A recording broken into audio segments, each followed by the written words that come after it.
Chapter 8 of The Ghosts of Tupelo Landing.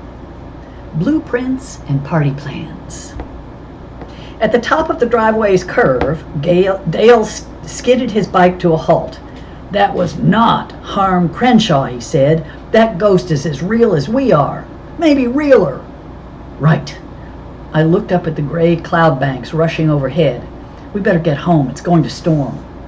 "Oh," Dale whispered, clutching my arm. "Over there." A flash of silver melted into the trees as thunder rumbled across the sky.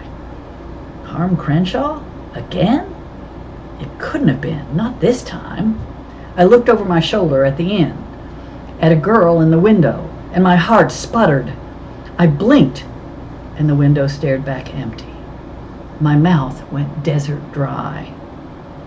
"Race you to the cafe," I said as raindrops pattered across the drive. "The Colonel and Miss Lana will know what to do." Moments later, we dropped our bikes in the cafe parking lot by a white minivan. Azalea women. "Don't breathe a word of this until we get the Colonel and Miss Lana alone," I warned. "Ghost news will zip through town lightning fast. Maybe faster." "Right," he panted as I opened the cafe door. Not a word.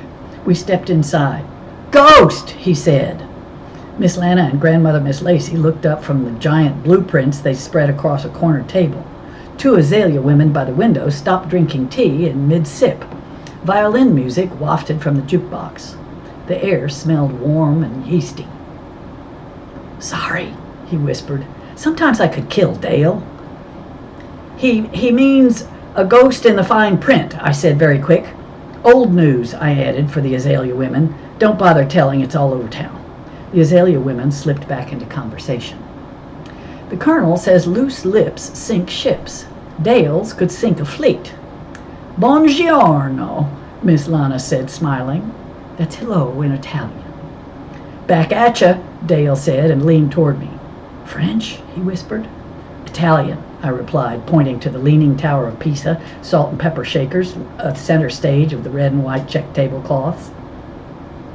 "The Colonel runs the cafe like a military operation, all polish and precision. Miss Lana prefers a theme. You know who's in charge the instant you walk through the door." "Come in," Miss Lana said, smiling. "We're creating a new spinach lasagna tonight. We'd love to have your opinion, Dale. You're such a connoisseur." "Connoisseur," I whispered. "French for know-it-all." He headed for the phone, his sandals slapping against the floor. It was a comforting, real-world sound. "I'll ask Mama if I can stay," he said, grabbing the phone. "She'll probably want me to, with the storm rolling in." He stepped over something behind the counter. "Hey, Lavender, what are you doing under there?" "Lavender? Here?" I darted through the tables and slid to a halt, my plaid sneakers squeaking against the tiles. "Good afternoon," I said, hooking my elbow on the counter, very sophisticated. "What a pleasant surprise." He looked up, flat on his back, his shoes braced against the baseboard. "Hey yourself, Mo Lobo," he said. He tugged hard at something under the counter, straining until his arm muscle bulged and his face went red. Even beet red, Lavender's fly-apart gorgeous. "That should do it, Miss Lana." He stood up and dropped a pipe wrench in his battered toolbox. "If that fitting gives you more trouble, just call. When Miss Lana wants something fixed, she mostly calls Lavender. She says it's less trouble than strangling the Colonel. Plus, she likes to contribute to Lavender's car fund." "Tell Mama hey for me," he told Dale. As Dale dialed, the door swung open. Sal and 12-year-old Skeeter McMillan, Tupelo Landing's attorney in training, blasted in on a gust of wind. "Afternoon," Miss Lana said, heading for the milkshake machine. "The usual?" "Yes, please." Sal pushed her red sunglasses on top of her head and led the way to a table as Miss Lana scooped ice cream into a metal cup. Skeeter ticked open her briefcase. "Is the Colonel in? I'd like his opinion on a legal matter." Miss Lana popped the metal cup in place. "He's in the kitchen, but if it's a legal matter, I hope you'll wait," she said, as the Azalea women looked up. Miss Lana hit the milkshake machine's whir button. "The Colonel would rather eat maggots than talk law," I told Skeeter, using the machine's whir for cover. "His amnesia only lifted a few weeks ago. He's still sensitive." Skeeter closed her briefcase as the whir died, and Dale hung up the phone. In the silence, I could hear Grandmother Miss Lacey humming a familiar song. The hair on my arms rose up like ghosts as I recognized the tune, Heart and Soul, the song Dale and me just played at the inn. Dale leaned close to me, his eyes glued to Grandmother Miss Lacey. "That song," he whispered. He gulped. "I hope she hasn't been repossessed." Her melody morphed into another tune. "You mean possessed," I whispered. "Let's investigate." He shook his head. "I want to talk to Salamander."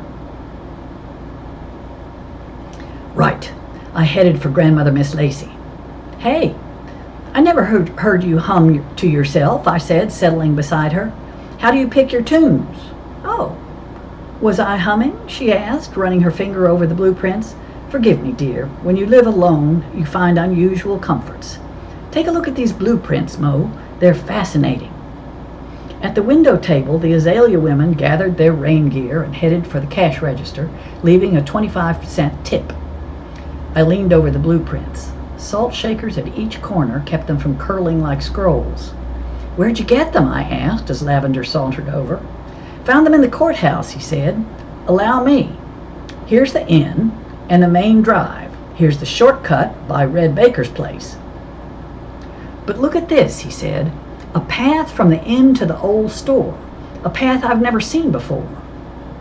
"That's the old Judas Trail," she said. "Nobody's used that since the inn closed.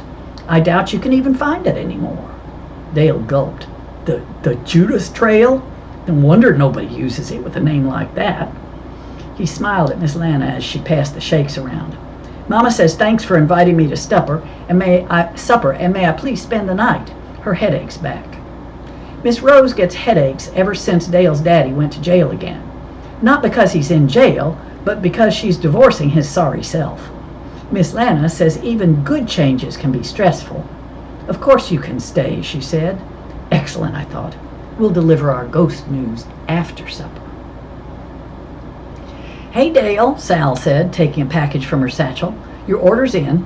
Skeeter and Sal started their new business, Skeeter Bay. The day Skeeter went high-speed internet. "They'll order anything that's legal if you pay cash up front, plus 20%. Sal blushed as Dale sat beside her.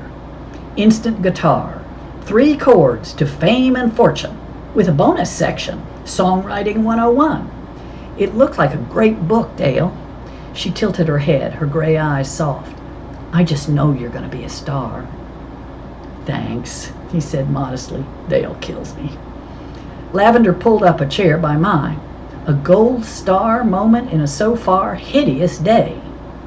"Where's the medicinal springs?" I asked, studying the blueprints. Lavender, who's between cars, usually smells like motor oil. Today, he smelled faintly of sawdust and pine. "In the old spring house," he said, pointing to a drawing of a small building with numbers clustered on the floor. "Each spring cured a different ill. Or not," he added, tapping a prickle of tiny crosses in the woods. "The old cemetery," Grandmother Miss Lacey said, and a chill skated across my skin. "It's on a pretty little rise, as I recall. Thousands came here, hoping to be healed by the springs. But you're right, some of them do rest in that cemetery." "And maybe some of them don't rest at all," I thought. "Check out the date," Lavender said. "Norton Blake renovated the inn in 1938, he said, which means the wiring's too old to be safe. We'll have to rewire it." "Sounds expensive," Miss Lana said, her voice tight. She'd already bled her bank account dry to buy her half of the inn.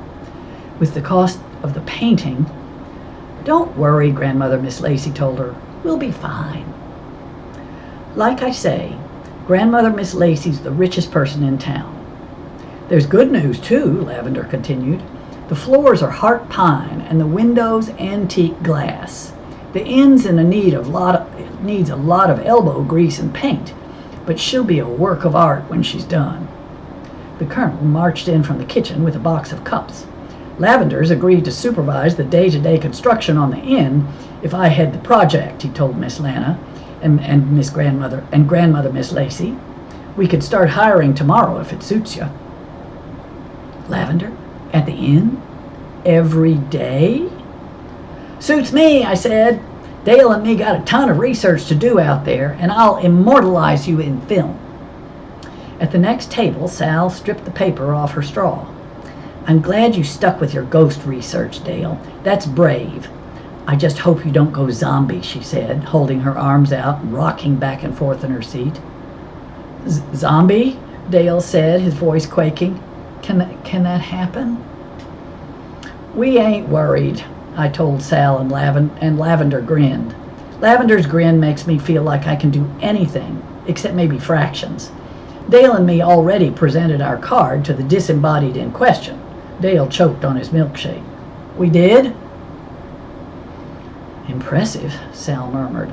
The cafe door swung open. Queen Elizabeth shot between the mayor's tasseled loafers, scuttled across the floor, and sprawled at Dale's feet, panting. Darndest thing I've ever seen, the way that dog can find you, Lavender said as Sal reached down to smooth Liz's ears.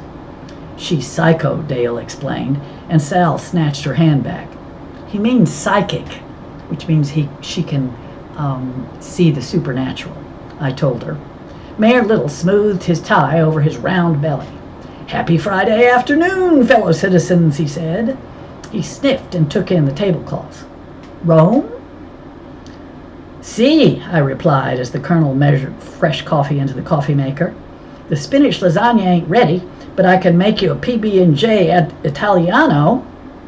It comes hand-squished flat on the plate or fluffy with a sprig of parsley on the side. He tossed his rain hat on the counter. Grazia, Mo, but I'm here on business. He beamed at us. Have I mentioned the town's 250th anniversary party? Miss Lana lit up like neon. She loves parties like Lavender loves the scream of tires. We'll host it here, won't we, Colonel? The colonel sighed. Probably. Thanks, you two, the mayor said, but I'm thinking a full-blown gala. Music, food, out-of-towners, maybe even the governor. I was wondering about the inn. We have a little jingle in the town coffers. Jingle? Sal said, looking up from her milkshake. Sal possesses a warp-speed calculator for a brain. She slipped a pencil sharpener from her book bag. Not a fortune. He means there was money in the town budget. Not a fortune, the mayor warned. More like a little mad money in my sock drawer. I'm thinking November 1st-ish. The inn closed October 22nd, 1938, I told him. It's on the auction flyer. Perfect, he beamed. October 22nd it is. Of this year? Lavender said. Impossible. We have to rewire, patch, paint. There's no way we can be ready in time. Production bonus, Sal said. If Lavender finishes on time, he gets cash for his car fund. She fluffed a ruffle. A tight schedule means extra stress and possible therapy costs, and overtime means extra taxes. Lavender needs $1,000 and no penalty in the unlikely event that he fails. Lavender blinked. His blue chambray shirt makes his eyes look even bluer, something he pretends not to know. $1,000? Are you serious? Done, the mayor sighed. I'll draw up the agreement after I finish my homework, Skeeter said. She flashed the colonel a look. Unless you want to, sir. The colonel hesitated. For a split second, I thought he would say yes. Thank you, Skeeter, but no. Carry on. He headed for the kitchen. Sal smiled at Lavender. We didn't discuss our fee, but we have a hairdryer smoking up our office space. Skeeter's law office is in the storage room of her mama's hair salon. Sal's accounting firm occupies a corner desk. If you could fix it, Lavender nodded. Done again.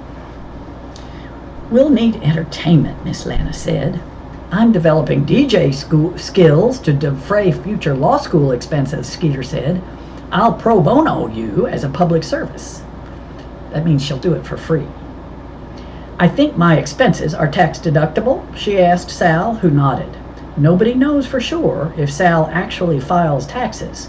Dale and me suspect she fills out the forms for fun, same as Miss Lana does Sudoku. Wonderful. I hope you'll spin some beach music classics, the mayor added, slithering his loafers across the floor and shaking his hips. Shoot me, Dale muttered. The mayor twirled, his jacket flying open. What was that, Dale? I said, I'll sing, Dale said, and play my guitar if I learn it good enough, if anybody wants me to. I do, Sal said. Then it's settled, Miss Lana said. This is just what we need to help us focus. She's right, Dale told his brother. Stress focuses you right up until it sucks your brain dry. Standardized testing taught me that. Mayor Little paused at the door. The wind grabbed the sycamores, sending autumn's first golden leaves to the parking lot. No pressure, Lavender, he said, but the whole town's counting on you. Right, Lavender groused at the door as the door banged shut. We've got to replace windows, patch the roof, redo the kitchen, and evict a ghost, I said. Everybody laughed, except Dale and me. And that's the end of Chapter 8.